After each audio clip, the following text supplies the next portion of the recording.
High, welcome back to another mini blog. আজ যেহেতু রবিবার, তাই আমার ছুটির দিন, সেই জন্য ভাবলাম আজ সকালবেলা ছাদে উঠে গাছগুলোকে একটু পরিচর্যা করি। তো সবার প্রথম শুরু করলাম এই তুলসী গাছগুলো দিয়ে। এর আগেও কয়েকটা ভিডিওতে আমি আপনাদেরকে বলেছি যে প্রত্যেকটা টবের নিচে আমার ভরে ভরে তুলসী গাছ হয়েছে।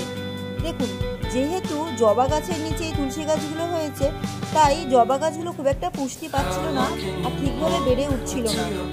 আর এখানটাতে দেখুন, যেহেতু মাটিটা ভিজে, তাই গাছগুলো খুব সহজেই চলে আসছিল।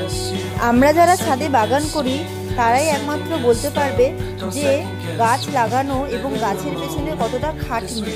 এই যে দেখছেন, টবগুলো ভীষণ ভারী, বৃষ্টির জল পেয়ে আরও ভারী হয়ে গেছিলো।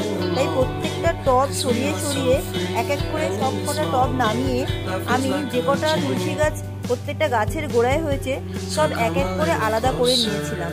তারপর প্রত্যেকটা গাছের গোড়া পুড়িয়ে নিয়েছিলাম।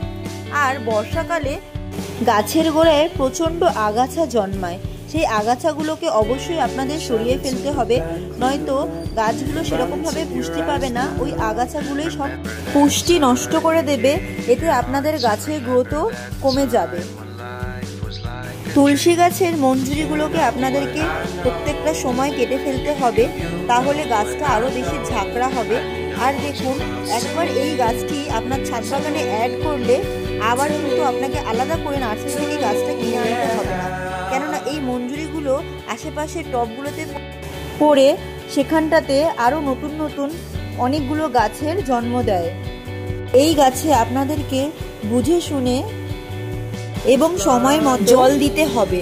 আর এখানে দেখুন, টবের গোড়াতে একটা নয়নতারার গাছও হয়েছিল, সেটাও আমি একটা আলাদা জায়গায় বসিয়ে ফেলবো। আর এখানটাতে মাটির জন্য আমি ভার্মি কম্পোস্ট মিশিয়েছিলাম। যেহেতু তুলসী গাছের জন্য আলাদা করে কোনো মাটি তৈরি করতে লাগে না, যে কোনো মাটিতেই এই গাছটি খুব ভালোভাবে হয়ে যায়, তাই এটা আপনি শুধু মাটিতেও বসাতে পারেন। আর এখানটাতে দেখুন, যেহেতু ছাদের মধ্যে আমি মাটিটাকে রেখে দিয়েছিলাম, তাই বৃষ্টির জলে ভিজে মাটিটি কাদা কাদা হয়ে গেছে, সেই জন্য আমি আর এতে জল দিলাম না। আজকের জন্য এইটুকুই, দেখা হচ্ছে পরের ভিডিওতে। বাই।